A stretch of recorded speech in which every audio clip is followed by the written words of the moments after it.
ಉದ್ಘಾಟನೆ ನಾನು ರಾಮ ಭಕ್ತ ಮತ್ತು ಹಿಂದೆ ವಿಶ್ವ ಹಿಂದೂ ಪರಿಷತ್ನವರು ಈಗ 2 ವರ್ಷ ಹಿಂದೆ ರಾಮ ಮಂದಿರ ಕಟ್ಟಲಿಕ್ಕೆ ಹಣ ಕೂಡಿಸ್ಕೊಡ್ಬೇಕಂದಾಗ ನಾವು ಹುಬ್ಳಿಯಲ್ಲಿ ಅಲ್ಲಿ ವ್ಯಾಪಾರಸ್ಥರು ಮತ್ತು ಹೋಟೆಲರ್ಸು ಇಂಡಸ್ಟ್ರಿಸ್ಟು ಎಲ್ಲರದು ಒಂದು ಮೀಟಿಂಗ್ ಮಾಡಿಸಿ ಸುಮಾರು 2 ಕೋಟಿಗಿಂತ ಹೆಚ್ಚು ಹಣ ಕೂಡಿಸ್ಕೊಡುವಂಥ ಕೆಲಸವನ್ನು ಆ ಸಂದರ್ಭದಲ್ಲಿ ಮಾಡಿದ್ದೆ. ಮತ್ತು ಅಯೋಧ್ಯೆಯಲ್ಲಿ ಭವ್ಯವಾದಂಥ ರಾಮ ಮಂದಿರ ಆಗಬೇಕನ್ನುವಂಥ 100 ಕೋಟಿ ಜನರ ಒಂದು ಆಶೆ, ಅದರ ತಕ್ಕಂತೆ ಸುಪ್ರೀಂ ಕೋರ್ಟು ಸಹಿತ ಅದರ ಪರವಾದಂಥ ಒಂದು ನಿರ್ಧಾರ ಕೊಟ್ಟ ಮೇಲೆ ಇವತ್ತು ರಾಮ ಮಂದಿರ ನಿರ್ಮಾಣ ಆಗ್ತಾ ಇದೆ ಮತ್ತು ಗರ್ಭಗುಡಿಯಲ್ಲಿ ಮೂರ್ತಿ ಪ್ರತಿಷ್ಠಾಪನೆ 22ನೇ ತಾರೀಕು ಆಗ್ತಾಯಿದೆ. ಆ ಹಿನ್ನೆಲೆಯಲ್ಲಿ ಈಗ ಅಲ್ಲೇನೋ ಅವತ್ತು ಆ ಕಾರ್ಯಕ್ರಮ ಪ್ರಧಾನಮಂತ್ರಿಗಳು ಬರುವುದರಿಂದ ಕೆಲವೊಂದು ರಿಸ್ಟ್ರಿಕ್ಟೆಡ್ ಯಾರು ಆಹ್ವಾನ ಕೊಟ್ಟಿದ್ದಾರೆ ಅವರಿಗೆ ಮಾತ್ರ ಅಲ್ಲಿ ಹೋಗುವಂಥದ್ದು. ಹೀಗಾಗಿ ವೈಯಕ್ತಿಕವಾಗಿ ನನಗೇನು ಆಹ್ವಾನ ಬಂದಿಲ್ಲ. ಹೀಗಾಗಿ ಬರದೇ ಇರುವುದರಿಂದ ಅದು ನಮಗೆ ಹೋಗಲಿಕ್ಕೆ ಆಗೋದಿಲ್ಲ. ಮತ್ತು ಹಿಂದೆ ಈಗ 1 ವರ್ಷ 2 ವರ್ಷ ಒಂದು ವರ್ಷ ಹಿಂದೆ ನಾನು ಅಯೋಧ್ಯೆಗೆ ಅಲ್ಲೇನು ಕನ್ಸ್ಟ್ರಕ್ಷನ್ ನಡೀತಾ ಇದೆ ರಾಮ ಮಂದಿರ ಅದು ವೀಕ್ಷಣೆ ಮಾಡಲಿಕ್ಕೆ ನಾನು ಹೋಗಿದ್ದೆ. ಈಗ 1 ವರ್ಷದಿಂದ ಹೋಗಿದ್ದೆ ನಾನು. ಹೀಗಾಗಿ ಮುಂದೆ 22ನೇ ತಾರೀಕು ಇದೆಲ್ಲ ಕಾರ್ಯಕ್ರಮ ಮುಗಿದ ಮೇಲೆ ಅಯೋಧ್ಯೆಗೆ ಹೋಗಿ ರಾಮನ ದರ್ಶನ ತೆಗೆದುಕೊಳ್ಳುವಂಥ ಕೆಲಸ ರಾಮ ಮಂದಿರ ಉದ್ಘಾಟನೆ ವಿಚಾರಕ್ಕೆ ಸಾಕಷ್ಟು ರಾಜಕೀಯ ಸ್ವರೂಪ ಪಡೆದುಕೊಳ್ತಾ ಇದೆ. ಒಂದ್ ಕಡೆಗೆ ಪರ ವಿರೋಧ ನಡೀತಾ ಇದೆ. ಈ ರಾಮ ಮಂದಿರ ಉದ್ಘಾಟನೆಯಿಂದ ಬಿಜೆಪಿ ಅಂತ ಲಾಭ ಆಗುತ್ತೆ ನೋಡಿ. ಒಂದು ನಾಳ್ತೀನಿ, ಈ ರಾಮ ಮಂದಿರ ಧಾರ್ಮಿಕತೆ, ಧರ್ಮದ ಸಂಕೇತ, ಧರ್ಮವನ್ನು ಜಾಗೃತಿ ಮಾಡಲಿಕ್ಕೆ ಮತ್ತು ರಾಮ ಮಂದಿರ ಇವತ್ತು ಧರ್ಮ ಜಾಗೃತಿ ಮಾಡಲಿಕ್ಕೆ ಇಡೀ ದೇಶವನ್ನು ಒಂದು ಮಾಡಲಿಕ್ಕೆ ಇರುವಂಥದ್ದು. ಹೀಗಾಗಿ ಇದರಲ್ಲಿ ರಾಜಕಾರಣ ಚರ್ಚೆ ಆಗುವಂಥದ್ದು ಅವಶ್ಯಕತೆಯೇ ಇಲ್ಲ.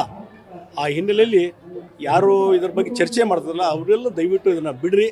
ಇವತ್ತು ರಾಮ ಮಂದಿರ ಆಗ್ತಿದೆ ಅನ್ನುವಂಥ ಒಂದು ಖುಷಿಯಲ್ಲಿ ಇರಬೇಕು ಅನ್ನುವಂಥದ್ದು ನನ್ನ ಅಡ್ವೈಸ್. ಬಿಜೆಪಿ ಲಾಭ ಆಗುತ್ತಾ ನೋಡಿ, ಒಂದು ನಾನು ಹೇಳ್ತೀನಿ, ನಾನು ಹಿಂದೆ ಹಲವಾರು ಬಾರಿ ಹೇಳಿದ್ದೀನಿ, ಯಾವುದೋ ಒಂದು ಧಾರ್ಮಿಕ ವಿಚಾರಗಳಿಗೆ ಸಂಬಂಧಪಟ್ಟಂತೆ ಇವು ಎಮೋಷನಲ್ ಇಶ್ಯೂಸು, ಅದರ ಮೇಲೆ ನಾವು ರಾಜಕಾರಣ ಮಾಡಲಿಕ್ಕೆ ಆಗೋದಿಲ್ಲ. ಹೀಗಾಗಿ ಇವತ್ತು ರಾಜಕಾರಣದಲ್ಲಿ ಧರ್ಮ ಇರಬೇಕು, ಧರ್ಮದಲ್ಲಿ ರಾಜಕಾರಣ ಬರಬಾರ್ದು. ಇದು ಈ ಒಂದು ಎಮೋಷನಲ್ ಇಶ್ಯೂಸ್ ಏನಿರ್ತಾವಲ್ಲ ಇದು ತಾತ್ಕಾಲಿಕ. ಹೀಗಾಗಿ ನಮ್ಮ ಪರ್ಫಾರ್ಮೆನ್ಸು, ನಮ್ಮ ಒಂದು ಡೆವಲಪ್ಮೆಂಟ್ ಓರಿಯೆಂಟೆಡ್ ಮತ್ತು ಇದೆಲ್ಲ ಕೌಂಟ್ ಆಗಿ ಚುನಾವಣೆ ರಿಸಲ್ಟ್ ಬರ್ತದೆ. ಬಿಜೆಪಿನೇ ಇದು ಬಿಟ್ಟು ಪರಿಷತ್ ಆಗಲಿ ಅಥವಾ ಟ್ರಸ್ಟ್ ಆಗಲಿ ಮಾಡ್ತಾ ಇಲ್ಲ. ಬಿಜೆಪಿ ಅದು ಯಾವಾಗ ಚಲೋ ಆಯಿತು, ಅಲ್ಲಿ ಟ್ರಸ್ಟ್ ಅಂಡರ್ ಒಳಗಿದೆ, ಎಲ್ಲವೂ ಸಹಿತ ನಿರ್ಮಾಣ ಮಾಡುತ್ತಿರುವಂಥದ್ದು. ಮತ್ತೊಂದು ಆ ಅಯೋಧ್ಯೆ ರಾಮ ಮಂದಿರದ ಒಂದು ಟ್ರಸ್ಟ್ ಏನಿದೆ ಅವ್ರ ಮುಖಾಂತರ ಇದೆಲ್ಲ ನಡೀತಾ ಇದೆ. ಇವತ್ತು ಆಹ್ವಾನ ಯಾರ್ಯಾರಿಗೆ ಬಂದದೆ ಅದೆಲ್ಲವೂ ಅವರೇ ಕೊಟ್ಟಿದ್ದಾರೆ. ಮತ್ತು BJPಯ ನಾಯಕರು ಹಲವಾರು ಬಾರಿ ಹೇಳಿದ್ದಾರೆ ಇದು ನಮಗೇನು ಸಂಬಂಧ ಇಲ್ಲ ಅನ್ನುವಂಥದ್ದು ಹೇಳಿದ್ದಾರೆ. ಈಗ ಯಾರೋ ನಮ್ಗೆ ಆಹ್ವಾನ ಬಂದಿಲ್ಲ, ಮತ್ತೊಂದು ಬಂದಿಲ್ಲ ಅಂತಂದಾಗ ಅದನ್ನು ನಾವು ಆಹ್ವಾನ ಕೊಡೋರಲ್ಲ, ಅದು ಟ್ರಸ್ಟ್ ಕೊಡ್ತಾರೆ ಅಂದಾಗ. ಹೀಗಾಗಿ ಇವತ್ತು ಯಾರು ಆಹ್ವಾನ ಬಂದಂಥವ್ರಿಗೆ ಅವರು ನಾವು ಹೋಗುವುದಿಲ್ಲ ಅನ್ನುವಂಥದ್ದು ಬೇರೆ ಬೇರೆ ಕಾರಣ ಸಲುವಾಗಿ ಹೇಳಿದಾಗ, ಬೇರೆ ಪಾರ್ಟಿಯವರು, ಕಾಂಗ್ರೆಸ್ ಪಾರ್ಟಿಯವರು ಹೇಳಿದಾಗ ಅವತ್ತು ಅದನ್ನು ಟೀಕೆ ಮಾಡಿದವರು ಯಾರು? ಭಾರತೀಯ ಜನತಾ ಪಾರ್ಟಿ. ಈ ಟೀಕೆಗಳು ಚಾಲೂ ಆದಾಗ ಇದು ಸ್ಟಾರ್ಟ್ ಆಯಿತು. ಹೀಗಾಗಿ ಇದರಲ್ಲಿ ಟೀಕೆ ಟಿಪ್ಪಣಿ ಅವೆಲ್ಲ ಮಾಡೋದು ಬಿಟ್ಟು ರಾಮ ಮಂದಿರ ಉದ್ಘಾಟನೆ ಆಗ್ತಾ ಇದೆ. ಆ ಹಿನ್ನೆಲೆಯಲ್ಲಿ ಅದನ್ನು ಸಂತೋಷ ಪಡುವಂಥದ್ದು ಧರ್ಮ ಜಾಗೃತಿಯ ಕೆಲಸ ನಾವೆಲ್ಲ ಮಾಡೋದು. ನೋಡ್ರಿ, ಅವರು ಬಿಟ್ಟಂಥ ವಿಚಾರ ರೀ, ಅವರು ಬಿಟ್ಟಂಥ ವಿಚಾರ. ನೀವು ಯಾರಿಗೆ ಒತ್ತಾಯ ಯಾಕೆ ಮಾಡ್ತೀರಿ? ಅದು ಹೋಗೋದು ಬಿಡೋದು ಅವ್ರು ಬಿಟ್ಟಂಥ ವಿಚಾರ. ನೋಡಿ, ಅದಕ್ಕೆ ನಾ ಹೇಳೋದಿಲ್ಲ, ಇವೆಲ್ಲ ಟೀಕೆ ಟಿಪ್ಪಣಿ ಬಿಟ್ಟು ಬಿಡ್ರಿ.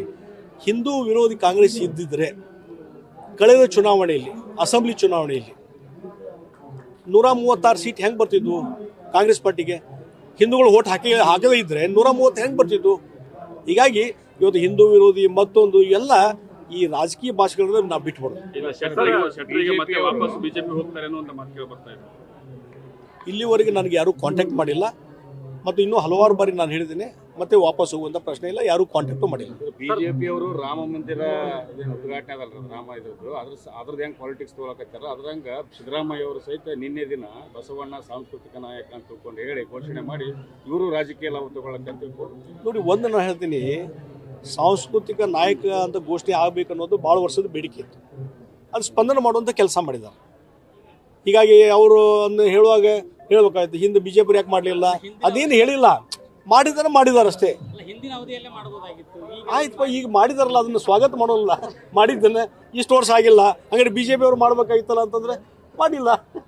ರಾಜ್ಯದಲ್ಲಿ ಕಾಂಗ್ರೆಸ್ ಡೆಡ್ ಆಗಿದೆ, ಯಾವುದೇ ಕೆಲಸ ಕಾರ್ಯಗಳು ಆಗ್ತಾ ಇಲ್ಲ. ನಡೆದವಲ್ರಿ, ಸರ್ಕಾರ ನಡೀತಾ ಇದೆ, ಕೆಲಸ ಕಾರ್ಯ ಗ್ಯಾರಂಟಿಯಲ್ಲಿ ಮುಳುಗೋಗಿದೆ ಅಂತ. ಗ್ಯಾರಂಟಿನೂ ಎಷ್ಟು ಜನರಿಗೆ ಲಾಭ ಆಗಿದೆ ರೀ? ಎಷ್ಟು ಜನರಿಗೆ? ಅದೇನು ಗ್ಯಾರಂಟಿ ಅನ್ನುವಂಥದ್ದು ಏನು ಭಾಳ ಕಡಿಮೆ ಅನ್ನೋದು? ಇವತ್ತು 200 ಯೂನಿಟ್ಸು ಫ್ರೀ ಕೊಡುವಂಥದ್ದು ಬಸ್ನಲ್ಲಿ 1,60,00,000 ಹೆಚ್ಚು ಜನ ಮಹಿಳೆಯರು ಅಡ್ಡಾಡಿದ್ದಾರೆ ಇಲ್ಲಿವರೆಗೂ. ದಿನಾಲು 5-6 ಲಕ್ಷ ಜನ ಮಹಿಳೆಯರು ಅಡ್ಡಾಡ್ತಾರೆ ಬಸ್ನಲ್ಲಿ. 200 ನಾನು ಎಷ್ಟೋ ಕಡೆ ಹೋಗಿದ್ದೆಲ್ಲ ನಿಮಗೆ ವಿದ್ಯುತ್ ಜೀರೋ ಬಿಲ್ ಬಂದಂದ್ರೆ ನಮಗೆ ಎಲ್ಲರೂ ಭಾಳ ಕೈ ಅಂತ ಹೇಳ್ತಾರೆ. ಹೀಗಾಗಿ ಅದು ಎಲ್ಲ ಜನಸಾಮಾನ್ಯರಿಗೆ ಬಡವರಿಗೆ ಮುಟ್ಟುವಂಥ ಯೋಜನೆ ಇಲ್ಲ, ಅದು ಮುಟ್ತಾ ಇದೆಲ್ಲ. ನಮ್ಮ ನಿರುದ್ಯೋಗ ಯುವಕರಿಗೆ ಈಗ ಸಿಗ್ತಾ ಇದೆ ಸ್ಟೈಪೆಂಡ್ ರೀ. ನಾನು ಹಿಂದೆ ಹಲವಾರು ಬಾರಿ ಹೇಳಿದ್ದೇನೆ, ಮುಖ್ಯಮಂತ್ರಿಗಳು ನಮ್ಮ ಮನೆಗೆ ಬಂದಾಗೂ ನಾನು ಆಸ್ಪರೆಂಟ್ ಅಲ್ಲ ಅಂತ ಹೇಳಿದೆ. ಆಸ್ಪರೆಂಟ್ ಅಲ್ಲ ಅಂತ ಹೇಳಿದೆ ನಾನು. ನಿಮ್ಗೆ ಸಮಾಧಾನ ಇದೆ, ನೀವು ಇನ್ನು ಕಾಂಗ್ರೆಸ್ಗೆ ಹೋಗಿದ್ದೀರಿ ನೋಡ್ರಿ, ನನಗೆ ಏನಾಗಿದೆ, ಅಪಮಾನ ಆಗಿದೆ. ಅದಾದಮೇಲೆ ಇವತ್ತೇನೋ ಒಂದು ಲೆಸನ್ ಕಲಿಸ್ಬೇಕಾಯ್ತು, ಅದು ಮಾಡಿದ್ದೀನಿ. ನಾನು ಸಮಾಧಾನ ಇದ್ದೇನೆ. ಕಾಂಗ್ರೆಸ್ಸಲ್ಲಿ ಸಮಾಧಾನ ನಿರ್ಲಕ್ಷ್ಯ ಮಾಡಿದಾರೆ ನಿಮ್ಗೆ ಅನ್ಸೋದು? ನಾನು ಏನು ನಿರೀಕ್ಷೆನೇ ಮಾಡಿಲ್ರಿ. ನನಗೊಂದು ಹಠ ಇತ್ತವತ್ತೆ, ಆ ರೀತಿ ಅಪಮಾನ ಮಾಡಿದ್ರಿಂದ ಅದಕ್ಕೆ ಸರಿಯಾದಂಥ ಬುದ್ಧಿ ಕಲಿಸ್ಬೇಕಂತ ಹಠ ಬಿಟ್ಟರೆ ನನಗೆ ಕಾಂಗ್ರೆಸ್ ಪಾರ್ಟಿ ಹೋಗೋದ್ರಿಂದ ಅವ್ರೇನೋ ಅಸುರಸ್ ಕೊಡೋದ್ರ ಮುಖಾಂತರ ನನಗೇನೋ ಮಾಡ್ತಾರಂತ ನಾನು ನಿರೀಕ್ಷೆ ಇಟ್ಕೊಂಡು ಹೋಗಲೇ ಇಲ್ಲ.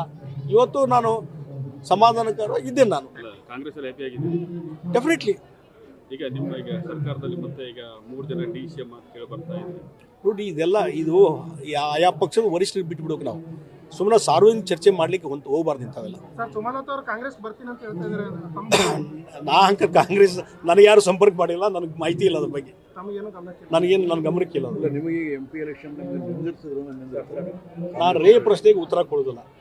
ಇನ್ನೂ ಅದ್ರ ಬಗ್ಗೆ ನನ್ನ ಕೂಡ ಯಾರೂ ಚರ್ಚೆ ಮಾಡಿಲ್ಲ, ಮತ್ತು ನನಗೆ ವೈಯಕ್ತಿಕವಾಗಿ ನಿಲ್ಲುವಂಥ ಆಸೆ ಇಲ್ಲ. ಆಸೆ ಎಷ್ಟು ಸೀಟ್ ಬರ್ಬೋದು ಸರ್ ನಿಮ್ಗೆ ಅನ್ಸುತ್ತೆ ಸರ್? ನಾ ಮಧ್ಯದಿಂದ ಹೇಳಕಂತೀನಿ, 12 ರಿಂದ 15 ಸೀಟ್ ಮಿನಿಮಮ್ ಬರ್ತಾವೆ ಕಾಂಗ್ರೆಸ್ ಪಾರ್ಟಿ. ಅದಕ್ಕಿಂತ ಹೆಚ್ಚಿಗೆ ಬರ್ಬೋದು. ರಾಮ ಮಂದಿರ ಉದ್ಘಾಟನೆಯಿಂದ ಬಿಜೆಪಿ ಲಾಭ ಆಗುತ್ತೆ, ಹೀಗಾಗಿ ಮತ್ತೆ ಮೋದಿನೇ ಮತ್ತೆ ಪ್ರಧಾನಿ ಆಗ್ತಾರೆ, ಇಂಡಿಯಾ ಒಕ್ಕೂಟದ. ಇದು ಇನ್ನು ಮಾರ್ಚ್ ಏಪ್ರಿಲ್ ನಡೆಯುವಂಥ ಇಲೆಕ್ಷನ್ನು. ಅವ್ರು ಜನಪಥ ಹೆಂಗಿರ್ತದೆ, ಜನಾಭಿಪ್ರಾಯ ಹೆಂಗಿದೆ ನೋಡುವಂತೆ. ಎವ್ರಿ 15 days ಎವ್ರಿ ವೀಕ್ ಬದಲಾವಣೆ ಆಗ್ತಿರ್ತದೆ, ನೋಡುವಂತ ವೇಟ್ ಮಾಡೋಣ.